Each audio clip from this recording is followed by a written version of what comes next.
네, 안녕하세요. 저는 현재 숙명여자대학교 수학과에 재학 중인 멘토 오유진이라고 합니다. 오늘 수학과 학과 소개를 진행할 건데요. 첫 번째, 제 잠깐 멘토 소개를 간략하게 진행할 예정이고요.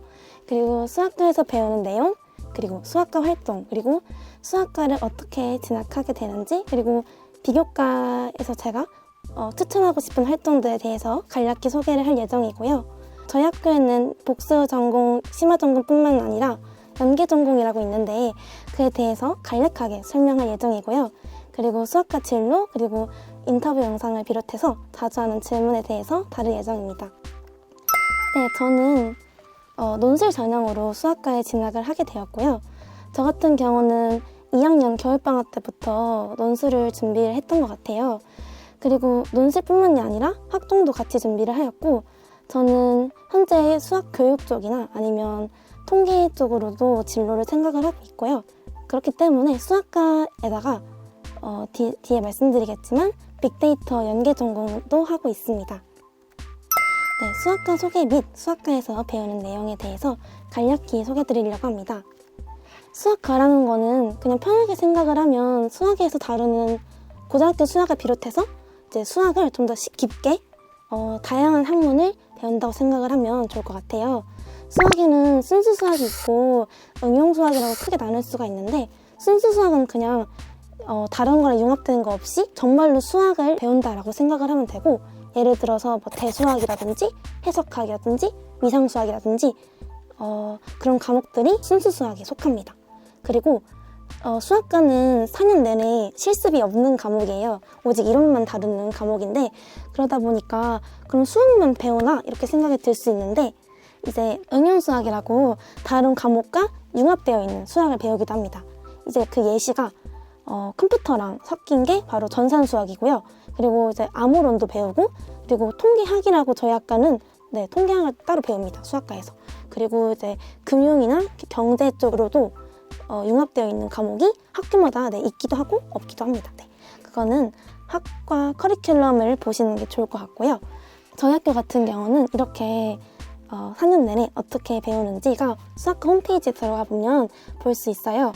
저는 현재 2학년 1학기 재학 중이고요. 제가 배우는 과목을 크게 3가지를 준비해 왔는데, 일단 미분 방정식이라는 과목을 현재 배우고 있어요. 지금 보다시피 지금 빨간색 쳐 있는 게 문제거든요. 근데 이건 좀 처음 본 방정식이잖아요. 이렇게 새로운 방정식에 대해서 어떻게 접근하고, 그리고 이런 방정식은 어떤 종류이고, 그래서 이제 종류마다 어떻게 푸는지, 이런 식으로 좀 증명이라든지 그런 것보다는 미분 방정식은 약간 문제를 푸는 과목이라고 생각을 하면 될 것 같아요. 근데 문제를 푸는 과목이 수학과에서는 많지는 않고 좀 증명하는 과목이 더 많은 것 같아요. 제가 느끼기에는 학년이 올라갈수록 많아지는데, 정수론 같은 경우는 맨 마지막에 보면 지금 9에 10k 플러스 9 제곱이 100으로 나눴을 때 나머지가 89가 된다. 이거를 증명한 거예요. 무슨 말인지는 알겠는데, 뭘 증명하는지는 알겠는데 어떻게 증명하는지를 잘 모르는 것들을 이제 고등학교 때는 그냥 넘어갔다면, 이제 좀 더 깊게 정수의 범위 안에서 증명을 하고 또 문제도 풀고 이런 식으로 생각을 하면 좋을 것 같고요. 선형 대수학 같은 경우는 벡터 공간, 벡터, 선형 변환, 연립 선형 방정식 뿐만 아니라 그 행렬까지 이런 걸 다루는 대수학의 한 분야로 현재 배우고 있습니다. 수학과 활동에 대해서 설명을 드리도록 하겠습니다. 일단은 3월에 개강총회랑 MT를 진행하게 되었는데요.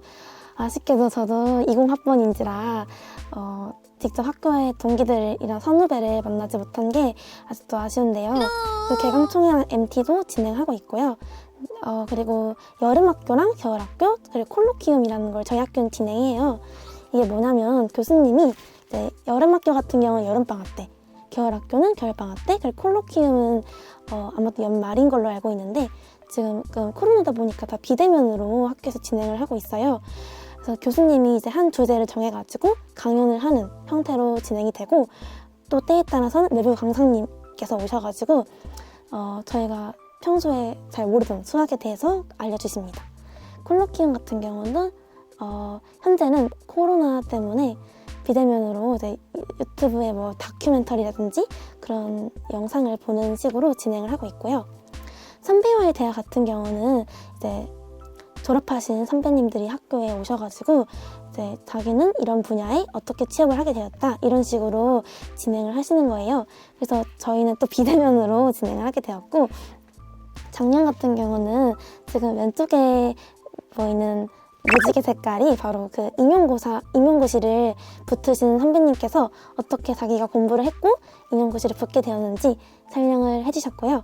그리고 오른쪽에 보이는 PPT 같은 경우는요, 공무원인데 금융 쪽으로 이제 공무원을 붙으신 선배님께서 학교에 이제 오셔가지고 진행을 해주셨습니다.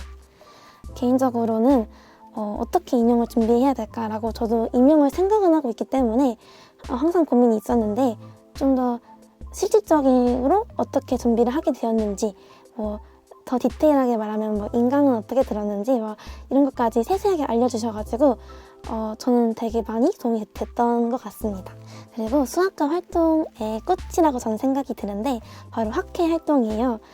수학사랑이라는 학회 활동이 있는데 이제 교수님들과 조를 짜가지고 연구 활동을 진행하고 그걸 바탕으로 학술제를 통해서 다른 조에 있는 이제 팀원들끼리 교류를 하는 활동이라고 생각을 하면 될 것 같아요.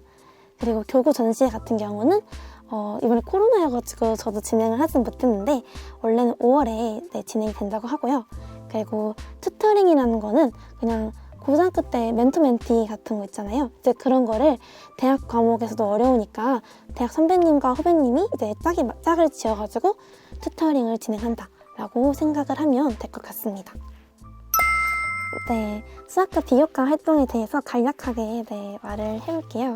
저도 학점으로 대학을 간 건 아니지만 그래도 생기부를 21장 정도 준비를 했던 것 같은데 그래도 준비를 했었으니까 잠깐 저는 어떻게 준비를 했는지 간략하게 설명을 해드리도록 하겠습니다. 일단은 책은 여러 분야를 읽으려고 노력을 했어요. 그래가지고 그 대신에 수학 관련된 책을 좀 더 많이 읽는 방식으로 저는 준비를 했고, 그 대신에 수학 분야의 책은 다른 과목보다 좀 더 깊이 있는 책, 예를 들어서 페르마의 마지막 정리라든지 이런 식으로 좀 깊이 있는 책을 준비하도록 노력했고요. 그리고 대회 같은 경우는 저희 학교는 수학 관련 대회가 수학 경시대회랑 수학 창의력 대회가 있었어요. 그래가지고 창의력 대회라는 거는 좀 교과과정 외로 내가 어떻게 수학을 접근하는지에 대해서 생각을 했던 것 같은데, 저 같은 경우는 제가 저희 팀원들이랑 암호를 만들어가지고 암호화를 시키고 이제 암호를 푸는 복호화까지 시키는 과정을 진행을 했었고요. 그리고 이제 마방진이랑 스토크를 결합해가지고 이제 보드게임을 제작하는 식으로 저는 대회에 나갔고, 그래서 좋은 성적을 받았던 기억이 납니다. 동아리 같은 경우는 수학 동아리를 전 부기장으로 활동을 했었고, 제가 아까 말씀드렸다시피 저는 교육에 관심이 있다고 했잖아요. 그래가지고 저는 교육 동아리, 자율 동아리를 만들어가지고 기장으로 2년 동안 활동을 했었어요. 이런 식으로 자기가 가고 싶은 분야로 자율 동아리를 만든다든지 아니면 동아리에 임원을 맡는다든지 이런 식으로 활동을 하면 좋을 것 같아요. 그리고 봉사활동 같은 경우는 저는 지역 아동센터에 가가지고 이제 가르쳐주는 봉사를 진행했고요. 2년 연속을 했는데 저는 단기 봉사를 여러 개 하는 것보다는 장기 봉사 하나를 꾸준히 하는 것이 전 더 좋다고 생각이 들어요. 지금 보시다시피 전공 적합성이 되게 중요하게 보잖아요. 그래서 다양하게 활동을 하되 수학이라는 그런 틀 안에서 활동을 하면 좋을 것 같다는 생각이 듭니다. 네, 복수 전공과 연계 전공, 세부 전공에 대해서 잠깐 말씀드릴게요. 네, 연계 전공 같은 경우는 융합 전공이라고 생각을 하면 좋아요. 우리가 학과 이름으로는 통계학과 이렇게만 있지 빅데이터 전공 이러는 학과는 저희 학교에는 없어요. 이렇게 연계 전공 같은 경우는 통계랑 IT학과 이런 식으로 다른 두 학과를 섞는다고 보면 좋을 것 같아요. 그래서 저희 학과 학생들이 많이 선택하는 연계 전공은요. 지금 제가 빨간색으로 비추친 이제 경제 관련된 금융 전공과 제가 하고 있는 통계 관련된 빅데이터 연계 전공을 많이 듣고 있습니다. 그리고 복수 전공, 부전공 차이는 학점 수의 차이인데요. 부전공보다는 복수 전공이 학점을 더 많이 듣는다 이렇게 생각을 하면 될 것 같고, 많이 하는 복수 전공은 통계학과나 컴퓨터공학과나 경제경영학과 이런 식으로 공대나 아니면 사회과학대 이런 대학을 많이 복수 전공하는 것 같습니다. 수학과 졸업 요건은 이렇게 저희 학교는 시험을 봐가지고 졸업을 해야 되는데요. 이게 보시다시피 수강을 하면 면제가 돼요. 그렇기 때문에 시험을 안 보려고 다 모든 과목을 수강하다 보면 자동으로 심화전공이 되는 것 같아요. 그래가지고 저는 수학과 심화전공을 현재 하고 있고요. 심화전공은 그냥 보통 수학과 학생들보다 더 학점을 많이 듣는다 라고 생각을 하면 될 것 같습니다. 네, 수학과 진로 같은 경우는요, 이제 금융, 보험, 은행 이런 식으로 증권 분야로 나갈 수 있고요. 저처럼 수학 교육 분야로 나갈 수 있습니다. 저 같은 경우는 교육 콘텐츠 개발이라든지 아니면 수학 문제집 출판 이런 식으로 교사뿐만 아니라 다른 교육까지 생각을 해보고 있는 상황이고요. 저희 학교 같은 경우는 교직 이수도 가능하기 때문에 5% 안에 드시면 교직 이수도 가능합니다.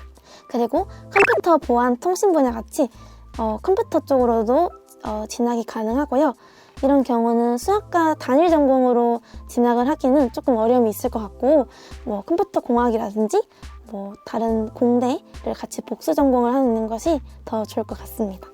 그리고 대학원을 진학을 해가지고 교수님이라든지 아니면 수학 연구를 진행하기도 합니다. 네, 이렇게 다양한 진로가 있고요. 네, 저는 여기까지 하도록 하겠습니다.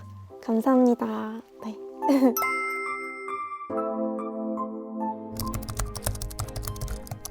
네, 완전히 같다라고 할 순 없지만 비슷하다라고는 할 수 있을 것 같아요. 저는 초등학교 때는 수학교 교사가 되고 싶었고, 중학교 때는 수학 선생님을 보고 수학 교사가 되고 싶었어요. 그래가지고 현재까지도 수학 교육 쪽으로 취업을 하고 싶다는 생각이 들기 때문에 비슷하다고 생각합니다. 1학년 때는 저희가 모든 전공을 다 영어로 배워요. 그래서 그 영어 단어를 막 외우고 수학 영어 단어를 외우고 해석하고 이런 것들이 되게 어렵게 느껴지고, 답안지를 쓸 때 어떻게 선배님들은 다 영어로 쓰지?